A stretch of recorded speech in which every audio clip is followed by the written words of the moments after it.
Hello, third grade. Today I am reading The Third Gift, and this book is by Linda Sue Park, and it's illustrated by Bagram Ibatulini.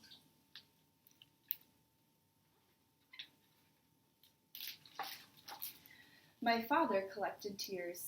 That is what they are called, the pearls of sap that seep out of a tree when the bark is cut. Maybe they are called tears because it seems as if the tree is crying.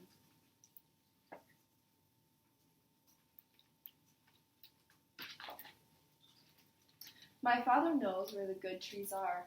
I walk with him, the basket in one hand, the water gourd slung over my shoulder. We walk a long way. Some of the trees are close together, but most of them are far apart. One tree here, another tree there, yet another far beyond. They are not beautiful trees.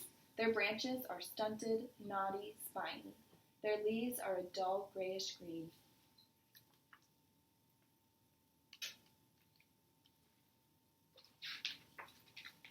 My father has to see inside each tree. Of course he can't really see inside, but he looks carefully at the trunk and the branches. He tears off a leaf and sniffs it. He runs his hand along the bark. Sometimes he shakes his head. No, not this tree, not now. And we walk again in the heat and dust.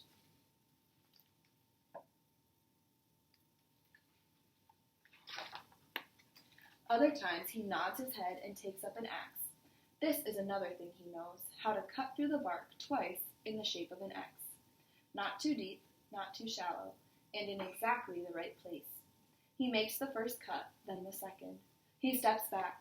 Together we watch. I hold my breath. A tear begins to emerge. A tear of sap, the blood of the tree. If my father has chosen well, and he always does, for he has been harvesting these tears all his life, plenty of sap will bubble out from a pocket beneath the bark. It will form a fine, big tear before the sap ceases flowing.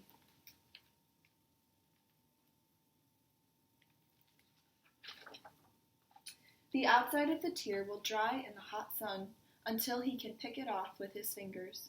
My father's tears are large, their rough, dried shell protecting the treasure of resin within. Other collectors are not as skilled as he is.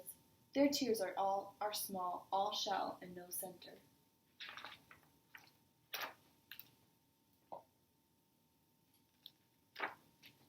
My father sells the tears to the spice merchant in the marketplace.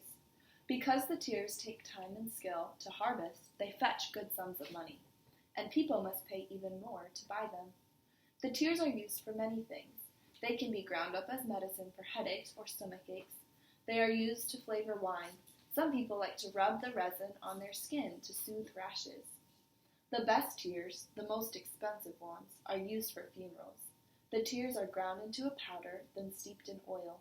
The oil is used to wash the body of the one who has died. Other tears are burned during the funeral, so their scent fills the air. It is a sharp smell, both bitter and sweet. When you smell the tears at a funeral, you know that someone truly beloved has died.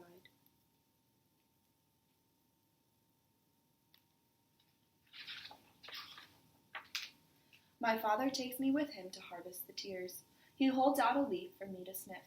He tells me to run my hand over the bark of a tree. I do not yet know what I am supposed to smell or feel, but one day I will. Until then, I carry the basket and the water gourd, and I watch and try to learn. My father checks the last of the good trees. He smiles. Look, he says. I look and see the biggest tear yet, as large as a hen's egg, nearly as large as my fist.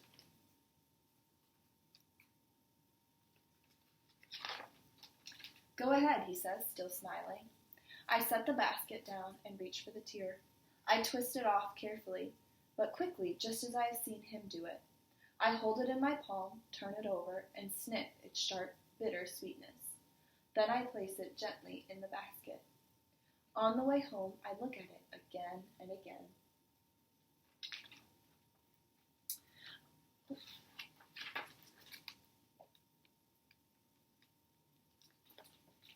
A few weeks later, we walk to the market. It is after midday when we arrive.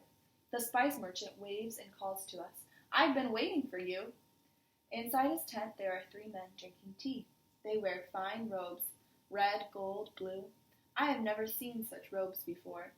The spice merchant sends to his customers, "This is the man I was telling you about."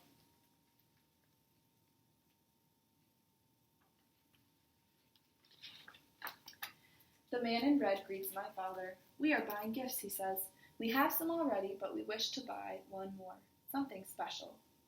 My father nods at me. I give the basket to the merchant. With practiced fingers, he cuts through the tiers and places several of the largest on a cloth. In the center is my tier.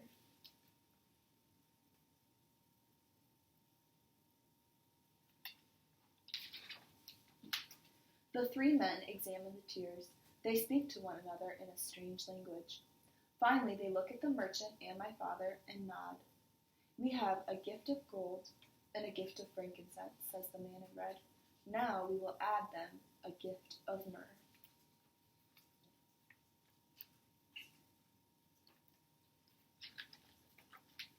As the spice merchant wraps the tiers, he says, "May I ask who the gifts are for?"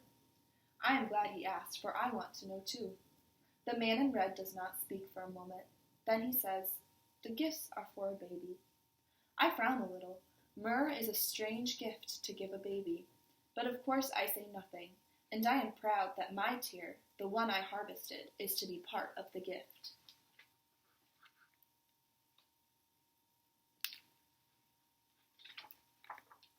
I watch the three men mount their camels. I watch them leave the marketplace. I watch as they ride into the desert, and I wonder about the baby.